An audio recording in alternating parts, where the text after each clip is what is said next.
नमस्कार. शुक्रवारी बाजार बंद झाल्यानंतर अनेक कंपन्यांच्या बाबत बातम्या आल्या आहेत. त्यानुसार सोमवारी बाजार उघडल्यानंतर त्या कंपन्यांच्या शेअर्समध्ये आपणास ॲक्शन दिसून येईल. पंजाब आणि सिंध बँक पुढील आठवड्यात बँकेची महत्त्वाची बैठक होत असून त्यात निधी उभारण्याबाबत निर्णय घेतला जाऊ शकतो. बँकेने माहिती दिली आहे की क्रिसॅलने सर्टिफिकेट ऑफ डिपॉझिटचे क्रेडिट रेटिंग कायम ठेवले आहे.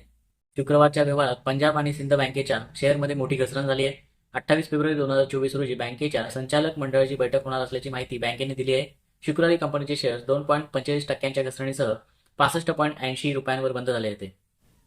GE power India heavy electrical उपकरण कंपनी जीई पॉवर इंडियाने माहिती दिली आहे की त्यांना टाटा पॉवर कंपनी लिमिटेडकडून खरेदी ऑर्डर प्राप्त झाली आहे, जी एक सर्व्हिस ऑर्डर आहे आणि ही सर्व्हिस ऑर्डर टर्बाइन जनरेटरच्या सेवेशी संबंधित आहे. कंपनीला ही सर्व्हिस ऑर्डर 55 दिवसात पूर्ण करायची आहे आणि ह्या ऑर्डरची मूळ किंमत 6.75 कोटी रुपये आहे. शुक्रवारच्या व्यवहारात जी पॉवर इंडियाचा स्टॉक मर्यादित घसरणीसह 295.55 वर बंद झाला होता. त्याचवेळी टाटा पॉवर कंपनीचा स्टॉक किंचितच्या वाढीसह 378.3 च्या पातळीवर बंद झाला होता. एचडीएफसी बँक बँकेला एचडीएफसी क्रेडिला फायनान्शियल सर्व्हिसेस लिमिटेडमधील 90% हिस्सा विकण्यासाठी रिझर्व्ह बँकेकडून मंजुरी मिळाली आहे. एचडीएफसी क्रेडिला ही शैक्षणिक कर्जावर लक्ष केंद्रित करणारी कंपनी आहे.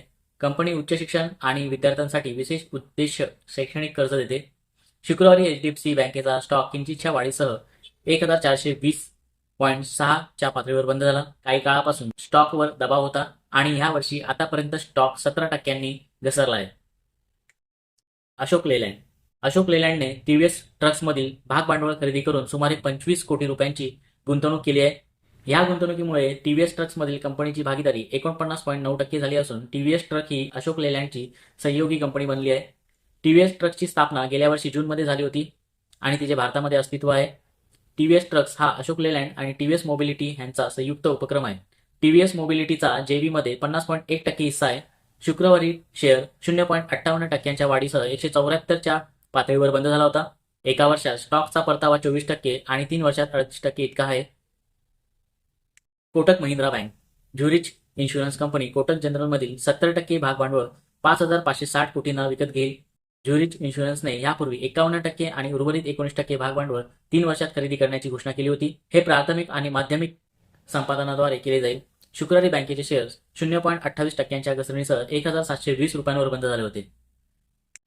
झेन टेक्नॉलॉजीज कंपनी पुढील 6 महिन्यात AI Turing technologies private limited मध्ये 51% हिस्सेदारी 3.87 कोटीमध्ये विकत घेणार आहे.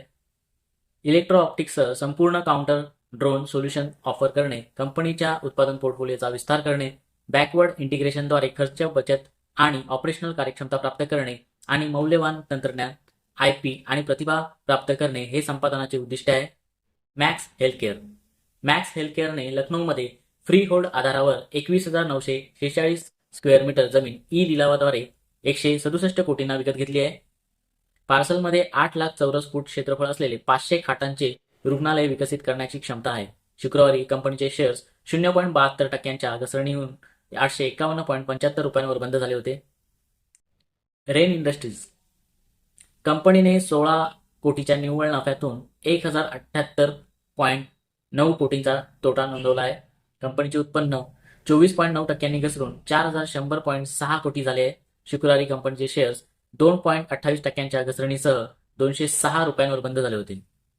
स्कीपर कंपनीला पॉवर ग्रिड कॉर्पोरेशन ऑफ इंडियाकडून नवीन 765 केव्ही ट्रान्समिशन लाईन प्रकल्पाच्या डिझाईन, पुरवठा आणि बांधकामासाठी 737 कोटी रुपयांची नवीन ऑर्डर प्राप्त झाली आहे. ह्या ऑर्डरमुळे स्कीपर कंपनीची वर्षभरातील ऑर्डर आता 3,900 कोटी इतकी झाली आहे. शुक्रवारी कंपनीचा शेअर 4.86% वाढीसह 354 रुपयांवर बंद झाला होता. US food and drug administration म्हणजेच USFDAच्या साप्ताहिक अंमलबजावणीच्या अहवालात प्रसिद्ध करण्यात आलेल्या यादीनुसार सन फार्मा, ल्युपिन लॅबोरेटरीज आणि अल्केम लॅबोरेटरीजने उत्पादित केलेली औषधी उत्पादने US बाजारातून परत मागवली जात आहेत. मुंबई स्थित सन फार्मास्युटिकल्स इंडस्ट्रीज अमेरिकेतून मेस्लामाइन एक्सटेंडेड रिलीज कॅप्सूलच्या 54,960 बाटल्या परत मागवत आहेत.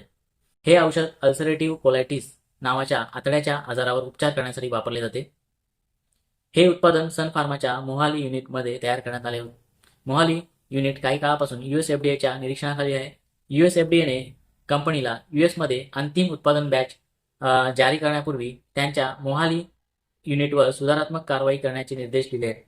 त्याचबरोबर अल्केम लॅबोरेटरीजची सबसिडियरी कंपनी म्हणजे उपकंपनी असेंड लॅबोरेटरीज ट्रोमेथामाइन ग्रॅन्युल सॅचेटच्या 71,244 युनिट्स परत मागवत आहे. हे एक अँटीबायोटिक आहे की जे मूत्राशयाच्या संक्रमणांवर उपचार करण्यासाठी वापरले जाते. हे उत्पादन अल्केमने भारतात तयार केले होते. USFDAने असेही सांगितले की ल्युपिन US मधील ओरल सस्पेन्शन टॅबलेट ओरिकनोझोलही परत मागवत आहे. USFDAच्या म्हणण्यानुसार तिन्ही रिकॉल क्लास 2 रिकॉल्स होते.